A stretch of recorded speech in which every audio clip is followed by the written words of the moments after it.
नमस्कार दोस्तों, academic are के मैथ के यूट्यूब चैनल पर आपका स्वागत है। और आज हम लोग रेशियो एंड प्रोपोर्शन को पढ़ेंगे, अनुपात समानुपात को पढ़ेंगे। ठीक है, अनुपात समानुपात की बात करें तो सबसे पहले हम बेसिक में समझेंगे आज की क्लास में अनुपात किसे कहते हैं और समानुपात किसे कहते हैं। ठीक है, देखिए यहाँ पे हम अनुपात और समानुपात को समझेंगे। सबसे पहले बात करें यदि अनुपात की, तो अनुपात किसे कहते हैं। ठीक है, अनुपात, अनुपात, ठीक है, इसको इंग्लिश में कहते हैं रेशियो। तो सजातीय राशियों के संबंध को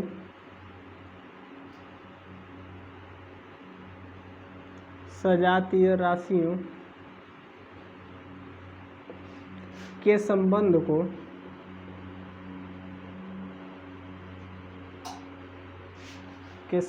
को उनका अनुपात कहते हैं। अनुपात कहते हैं। बात करें सजातीय राशियों की, देखिए सजातीय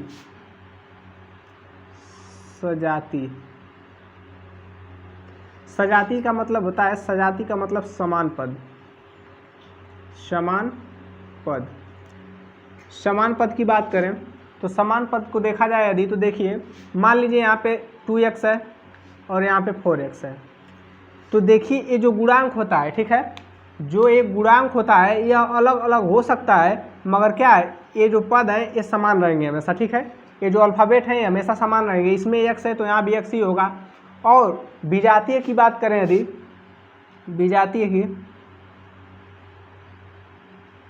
विजातीय की बात करें तो क्या है, भिन्न पद यानी अलग अलग हो, भिन्न पद। ठीक है,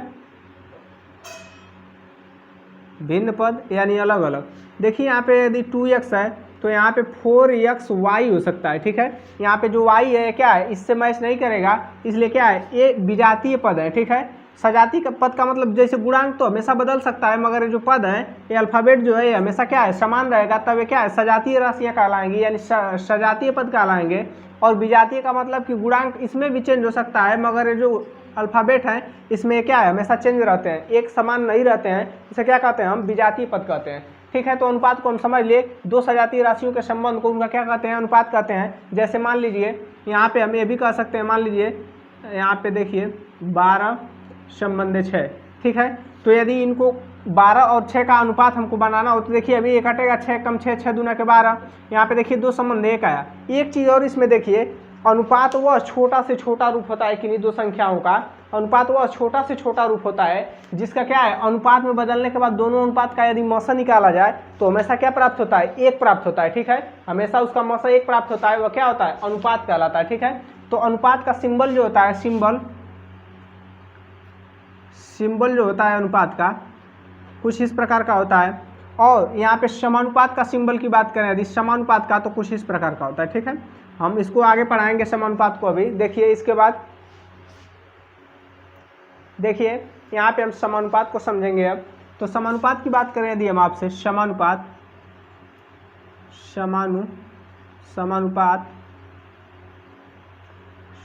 की बात करें यदि, तो इसको इंग्लिश में कहते हैं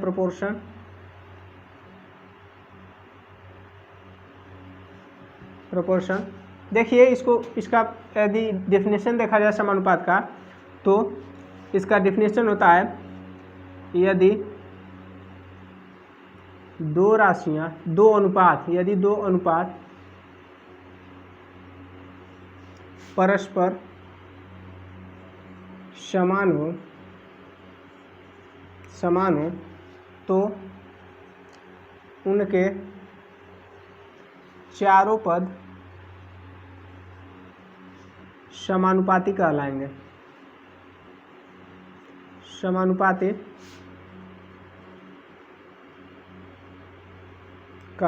ठीक है, जैसे A अनुपात B बराबर C अनुपात D। इसको हम कैसे लिख सकते हैं, देखिए A अनुपात B समानुपात, ये समानुपात का सिंबल होता है, C अनुपात D। जो दोनों अंदर वाला पद होता है B और C, इसे क्या कहते हैं, मध्य पद। और ये दोनों जो बाहर वाले होते हैं इनको क्या कहते हैं, बाह्य पद। बाह्य पद। तो इसमें क्या होता है, बाह्य पदों का गुणनफल बराबर मध्य पदों का गुणनफल होता है। तो बाह्य पदों की बात करें तो ए गुणे डी बराबर बी गुणे सी होता है। ठीक है, ये क्या होता है, इसको क्या है, समानुपात, यानी दो अनुपात जो है परस्पर समान होते हैं, तो इनके जो चारों पद होते हैं क्या है, समानुपाती कहलाते हैं। और यह क्या है, बाह्य पदों का गुणनफल बराबर अंतः पदों का गुणनफल यानी मध्य पदों का गुणनफल होता है। तो मध्य पदों में दोनों संख्याओं का, यहाँ से देखिए कई प्रकार के 3-4 प्रकार क्वेश्चन पूछता है। यहाँ वाली संख्या को जब नहीं देगा तो क्या कहेगा, प्रथमानुपाती, प्रथमानुपाती, प्रथमानुपाती आपसे पूछेगा। यहाँ कोई संख्या नहीं देगा तो यहाँ पे अंक नहीं देगा, ये तीनों को बाकी को दे देगा। और यहाँ की संख्या को नहीं देगा तो पूछेगा आपसे द्वितीय अनुपाती, द्वितीय अनुपाती कहेगा। ठीक है, द्वितीय अनुपाती। और यहाँ पे नहीं देगा यदि पद, तो यहाँ पे पूछेगा तृतीय अनुपाती, तृतीय अनुपाती पूछेगा। और यहाँ पे नहीं देगा तो पूछेगा चतुर्थानुपाती। ठीक है, चतुर्थानुपाती। यहाँ से आपका 4 प्रकार का क्या है क्वेश्चन बनता है। इसके बाद यदि हम बात करें, आगे देखें कुछ क्वेश्चनों की बात करें, इसमें देखिए कुछ अनुलोम टाइप का पूछता है, जैसे अनुलोम अनुपात क्या होता है, प्रतिलोम अनुपात क्या होता है। तो अनुलोम अनुपात की बात करें और प्रतिलोम अनुपात की बात करें तो देखिए यहाँ पे हम आपको समझाने का प्रयास कर रहे हैं। देखिए यहाँ पे समझाएंगे हम आपको अनुलोम अनुपात, अनुलोम अनुपात, अनुलोम अनुपात की बात करें यदि, देखिए अनुलोम अनुपात जो होता है, ऐसे अनुपात होते हैं, इनमें जो संबंध होता है, ऐसा संबंध होता है अनुपात में, ऐसे अनुपात में, अनुलोम अनुपात में, कि जब इसमें एक राशि क्या है, बढ़ेगी तो दूसरी भी बढ़ेगी, एक राशि घटेगी तो दूसरी भी घटेगी, यानी इनमें क्या है, समान प्रक्रिया होती है। जैसे मान लीजिए चाल बराबर दूरी बटा समय। ठीक है, समय, इसको ऐसे भी लिख सकते हैं, समय बराबर दूरी बटा चाल, लिख सकते हैं ना। देखिए यहाँ पे यदि समय को स्थिर कर दिया जाए, ठीक है, मान लीजिए हमको यहाँ से यहाँ आने में कितना लगता है, 10 मिनट लगता है, 10 मिनट। ठीक है, 10 मिनट लगता है और हमको 10 मिनट में ही जाना है।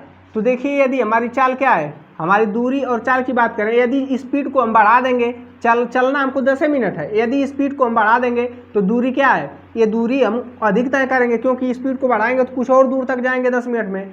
और क्या है, यहाँ पे स्पीड बढ़ रही है यानी चाल बढ़ रही है तो दूरी भी बढ़ जा रही है। यदि स्पीड को हम कम कर देंगे अपने 10 मिनट के लिए तो क्या है, जब हमारी स्पीड कम हो जाएगी तो दूरी भी कम हो जाएगी, यानी उतने ही चाल से हम चलेंगे। और क्या है, स्पीड को अपने कम कर देंगे और समय क्या है, हमारी उतनी ही रहेगी। मान लीजिए हम यहाँ से अपने घर से और मार्केट तक चलें, और मार्केट तक जाने में यदि हमको 10 मिनट का समय लगता है, और क्या है, यदि हम मोटरसाइकिल से जाएं, ठीक है, मोटरसाइकिल से जाएं और क्या है, अपनी चाल को बढ़ा दें और 10 मिनट के लिए बढ़ाएं, तो हम क्या है, और हम पैदल यदि 10 मिनट में जाते हैं और 10 मिनट मोटरसाइकिल से चलेंगे तो हमारी चाल बढ़ेगी, दूरी बढ़ जाएगी, हम क्या है, मार्केट से भी दूर जा सकते हैं उतने समय में। ठीक है, चले जाएंगे तो हमारी क्या है, चाल के साथ साथ हमारी दूरी भी बढ़ रही है। और यदि हम मोटरसाइकिल की जगह पैदल ही जाएं तो 10 मिनट में क्या है, मार्केट तक ही पहुंचेंगे, उससे आगे तो जा नहीं पाएंगे, क्योंकि क्या है, हमारी वो क्षमता है, यानी हमारी चाल यदि कम हो रही है तो हमारी दूरी भी कम हो जा रही है। तो क्या है, यहाँ पे देखिए चाल बढ़ेगी तो दूरी बढ़ेगी और चाल घटेगी तो दूरी भी घटेगी। समय क्या है, निर्धारित है और समय क्या है, स्थिर रहेगी। तो ऐसे अनुपात को क्या कहते हैं, हम अनुलोम अनुपात कहते हैं। यहीं पे प्रतिलोम अनुपात जो होता है इसका सीधा उल्टा होता है, क्या, प्रतिलोम अनुपात, प्रतिलोम अनुपात। प्रतिलोम अनुपात की बात करें तो देखिए प्रतिलोम की बात करें तो इसमें क्या है, प्रतिलोम में मान लीजिए हमको यहाँ से यहाँ तक जाना है, इसमें यह होता है कि दो राशियाँ ऐसे संबंधित होती हैं एक दूसरे से कि क्या है, एक को घटाने पर दूसरी बढ़ती है और दूसरी को बढ़ाने पर एक घटती है। ठीक है, यानी हमेशा विपरीत होती है। ठीक है, तो यदि देखिए यहाँ से यहाँ तक मुझको जाना हो, यहाँ से यहाँ तक, और समय क्या है, कम कर दें। ठीक है, यदि समय कम कर दे तो यहाँ से यहाँ तक जाने के लिए हमको क्या है, अपनी स्पीड को बढ़ाना पड़ेगा। ठीक है, यहाँ से यहाँ तक जाने के लिए स्पीड को बढ़ाना पड़ेगा, समय कम कर दें तो इस दूरी के लिए। और यदि समय को हम बढ़ा दें तो अपनी चाल को कम करना पड़ेगा यहाँ से यहाँ तक जाने के लिए उतने ही समय में। तो देखिए यहाँ पे एक दूसरे के क्या है, हमेशा विपरीत होंगी। समय को यदि घटाएंगे तो चाल को बढ़ाना पड़ेगा इतनी दूरी कवर करने के लिए, और यदि हम चाल को अपनी बढ़ा देंगे तो समय कम लगेगी इसको तय करने के लिए। तो ये क्या है, इसको प्रतिलोम अनुपात कहते हैं। ये राशियां ऐसे ही संबंधित होती हैं कि एक को घटाने पर दूसरी बढ़ती है और दूसरे को घटाने पर क्या है, पहली घटती है, ऐसे संबंधित होती है। ठीक है, इसके बाद हम लोग क्वेश्चन करेंगे। देखिए इसमें मिश्रित अनुपात एक आता है, मिश्रित अनुपात। ठीक है, मिश्रित अनुपात। मिश्रित अनुपात की बात करें, मिक्स्ड रेशियो, तो मिश्रित अनुपात जो होता है, मान लीजिए यहाँ पे दिया है 3:1 कामा 4:2 नहीं सॉरी 4:3 कामा 1:2, कुछ ऐसा दिया हुआ है। इसका यदि हमको मिश्रित अनुपात निकालना हो, मिश्रित अनुपात, तो हम क्या करेंगे, मिश्रित अनुपात निकालने के लिए सभी अनुपातों के पहले यानी पहली जो संख्या है, पहला पद तीनों में से ले लेंगे, जैसे 3 गुणे 4 गुणे 1। ठीक है, 3 4 और 1।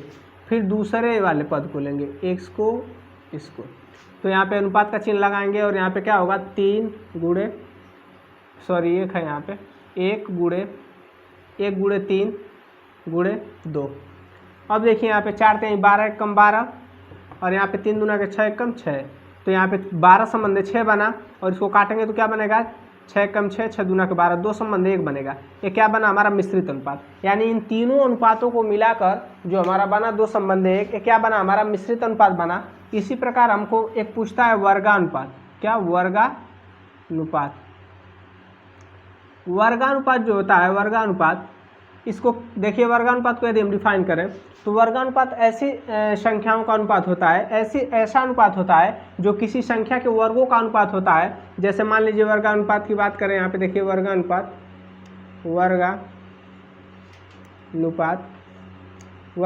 की बात करें तो यहाँ पे देखिए, मान लीजिए 4 संबंध 5 है, यदि 4 संबंध 5 है, इसका वर्गानुपात हमको निकालना हो तो क्या करेंगे, 4 का स्क्वायर कर देंगे और यहाँ पे 5 का स्क्वायर कर देंगे। यानी इनके वर्गों का अनुपात जो होगा, 4 चौक को 16 और 5 पचे 25, ये क्या होगा, हमारा वर्गानुपात होगा।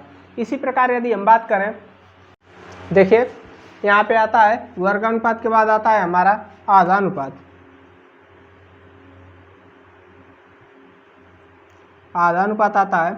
आधानुपात की बात करें हम तो देखिए इसमें क्या है, कोई अनुपात दिया रहेगा आपको, जैसे मान लीजिए 16 संबंध 9 है, तो कहेगा इसका आधानुपात ज्ञात कीजिए। तो आधानुपात का मतलब होता है कि किसी भी अनुपात के वर्गमूलों का जो अनुपात होता है वह क्या होता है, आधानुपात। तो 16 का वर्गमूल क्या होगा, 4 होगा और 9 का वर्गमूल क्या होगा, 3 होगा। ठीक है, वर्गमूल निकाल लीजिएगा।